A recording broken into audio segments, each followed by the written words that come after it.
So our work is really to help people become in a new way, to be in a way that they can actually look at their thinking in an objective way, in a rational way, and then begin to shift how they engage in the world. You know, believe me, it took me, when Bill was first, great comment, you know, when we were first talking, we were sitting around a table just like this, and Bill's explaining some things to me, and I go, I get it, and Bill's like, looks at me, and I go, I don't think you do. And, you know, of course, I'm an A-type person. I go, what the hell are you talking about? What do you know? And, you know, in fact, he was right. I mean, before I started this project, I had no idea what my relationship to nature was.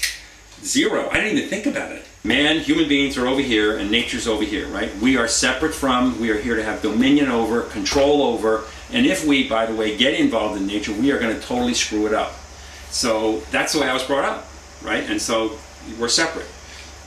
As we started reading and I started doing work and met Bill and, you know, just realized that actually that's not true, right? This is a constructed wetland. So this is where we process and clean all our septic water.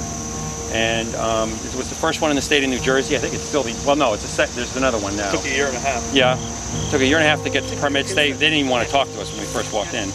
But basically this little thing cleans about 4,670 gallons per day. Right now with our 140 kids, we're processing about 1,100 gallons a day through here. No smell, no bugs. Been working for over 10 years. Just, it's great. And so basically the microorganisms that hang out at the root zones of these plants, and this is all gravel. So basically we're growing plants hydroponically in septic water. And the microorganisms eat our pollutants, you know, for nourishment. We are nature right here. This is like a little bird's nest. And everything man does, whether he builds a road, a parking garage, hazardous waste, that's natural because we are nature. So that really was a big epiphany for us. So when we got our arms around that, the real light bulb that went off was that the natural extension of having ethical relationships between human beings is to have the same relationship to nature, right? So that was really huge for us. The amazing thing is when you talk about whatever you want to call it, this new way of thinking, sustainable, regenerative thinking, from that perspective, all that stuff goes away, right? Most parents will go, oh, I can get my arms around that. Yeah, it's all about ethics. Yeah. And then it comes back from another perspective. Oh, it totally comes back from another perspective. So you look at everything from a totally different perspective, right? And so that was really the way the whole thing got started here. And it was pretty powerful. And so, you know, we built this first building, which I'll show you in a little bit. And Old barn foundations in eastern Pennsylvania. This is limestone and sandstone, about a 90% limestone, 10% sandstone mix. One of the great things about that is there used to be a lot of limestone kilns in this area. We found out in our story of place. Yeah. So that connection exists there as well.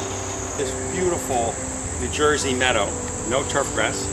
And actually there's a stream, a stormwater stream that goes right through the middle of it. And instead of putting it in pipes, we brought it above ground and celebrated it.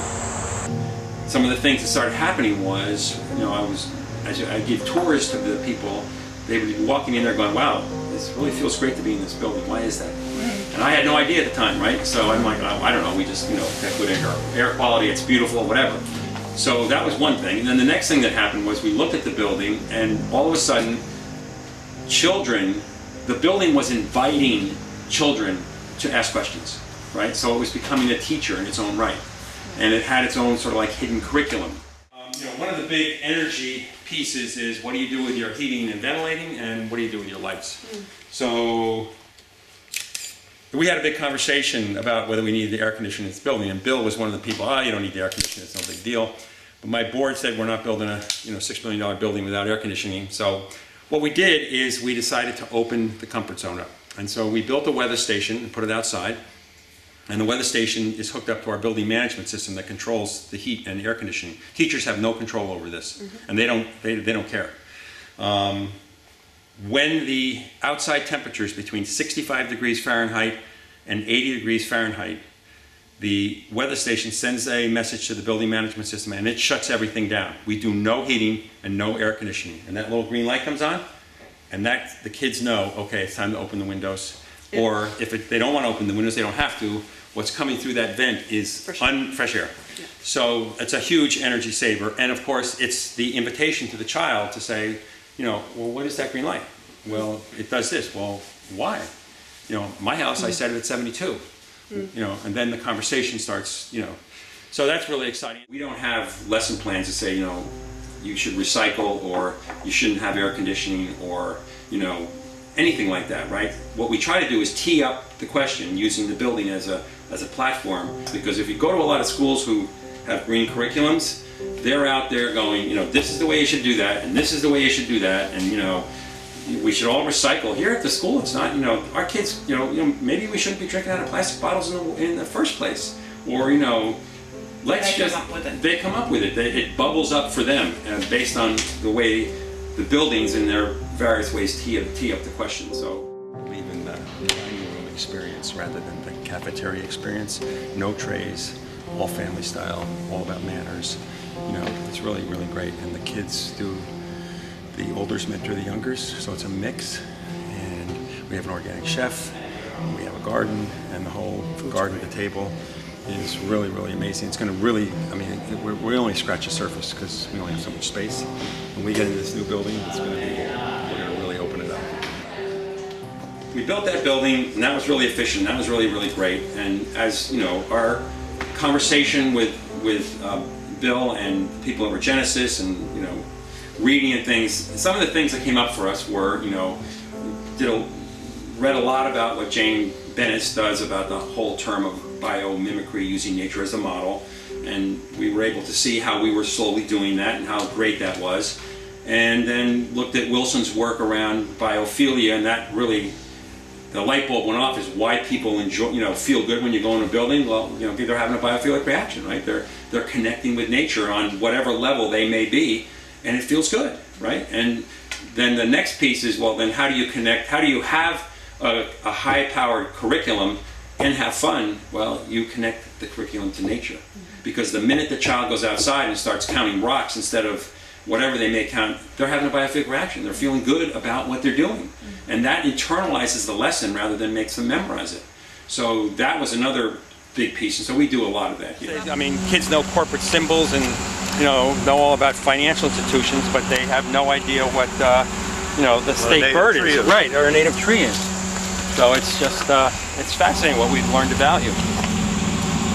People that work on this project know that we're coming from a place that it's about looking at yourself and the personal development you got to do in yourself in order to bring yourself to the table and have conversations about new ways of thinking.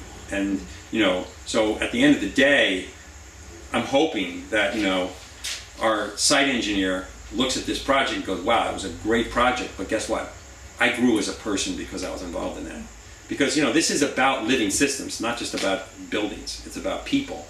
And, you know, that's where I think the hope disappears, because most people who are in the green movement have no idea it's about people. So in order to start thinking out of the box, right, and to allow yourself to put those walls down, we started talking, you know, 2 years before now about, okay, what does a design team look like that can do that?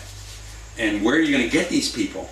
The traditional architect and engineer, they cannot deal with the way we do things, because it's a constant conversation, right? And they want to get everything done, all set, in stone, and then go. Yeah. But we're not like, well, okay, no, we're not going to do that, because we do a lot of things like as we move along and as we feel them. So for example, the road.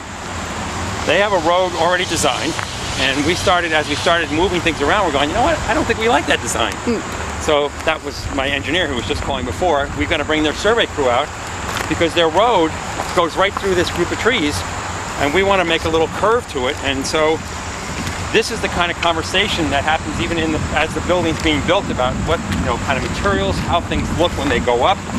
So it's a constant dialogue, and it's really the capacity to change and the resilience to be able to modify your decision as you move forward. Talk about emergence. They use the word emergence, but I never hear anybody talking about how its practical ramifications. Right.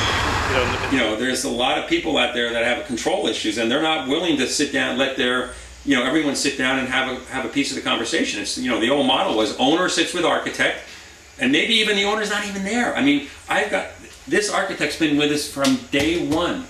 He's still making decisions without calling me. You know, he'll call, I'll go, wait a minute, how did that happen? Oh, we just decided to do that. I said, really? And we didn't talk to everybody? What about the consequences? Oh, well, we just had to get it done. I said, well, guess what? We're going to undo it, and we're going to talk about it. And I mean, but you would think, right? It's so hard to get this, and that's why this time period right now is so important. This is the change time period. Someday we're going to be up here when everyone's having this conversation. It's normal, right? But right now, this change part, oh, That's why brutal. That's why you're on the edge. Yeah, well, exactly. That's why it's happening here. Yeah. So the value is, I mean, I wouldn't do it any other way. Just like, you know, when someone came to me in the beginning, when, you know, back in 2001 and said, you need to commission your building because it says in LEED, I had no idea what commissioning was. And the guy gave me this price of, you know, and the price has come down tremendously in the last 10 years, but I think it was 40 grand or something to commission. I'm like, I'm not doing that. What are you, crazy? I mean, I've got electricians. They're going to do it per the plans. I got architects and engineers. What do I need this for? And actually, I so turned around that I remember that exactly. Oh yeah. And so I so turned around that the guy who was the president of the commissioning company was on the board of the National Commissioning Association. He got me to do a keynote speech when these guys came to New York. Like, I was so proponent of, I would never build a building without commissioning again. I mean, but I did a complete turnaround. What's interesting from an architectural standpoint and a design standpoint is that the object from our culture is the entry point. The question is, what do people want to do with the object? And what is the object catalyzing? What is it a leverage for? They hired us to do a green building. We gradually morphed that project so that the building became secondary, and the relationships of the school within the faculty, the students, the community, the living, the ecology became more important. The building became an acupuncture point, if you will, for that level of engagement.